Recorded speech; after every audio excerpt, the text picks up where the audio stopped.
Modi government బంగ్లాదేశ్కి 2015లో ఇచ్చిన సొమ్ము, మనం ట్యాక్స్ రూపంలో పే చేసిన సొమ్ము, బంగ్లాదేశ్కి అప్పుగా ఇచ్చిన సొమ్ము $2 బిలియన్. చూడండి దేశ ప్రజలారా, $2 బిలియన్ ఒక అస్థిరతమైనటువంటి దేశానికి అప్పిచ్చారు నరేంద్ర మోడీ గారు 2015లో. అలాగే నిన్నగాక మొన్న 4,550 కోట్లు మాల్దీవ్స్కి అప్పిచ్చారు. అది కూడా స్టెబిలిటీ లేని దేశం, అండ్ అది కూడా మొన్నటి వరకు చైనా కొమ్ము కాసిన దేశం. అసలు ఏం జియో పాలిటిక్స్ ప్లే చేస్తున్నారు మీరు మోడీ గారు?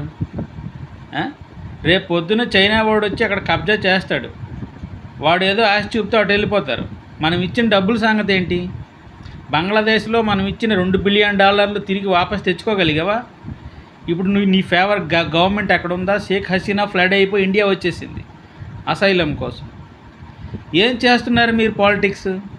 ప్రజల సొమ్ము దొబ్బెడుతున్నారు. వాళ్ళకి $2 బిలియన్ ఇచ్చేశారు ప్రజల సొమ్ము. సగటు ప్రతివాడు ఆలోచించాలండి ఇండియన్ సిటిజన్గా. మోడీ గవర్నమెంట్ ఈ విషయంలో మనల్ని మోసం చేసిందని నేను చెప్తున్నానండి. నమస్తే.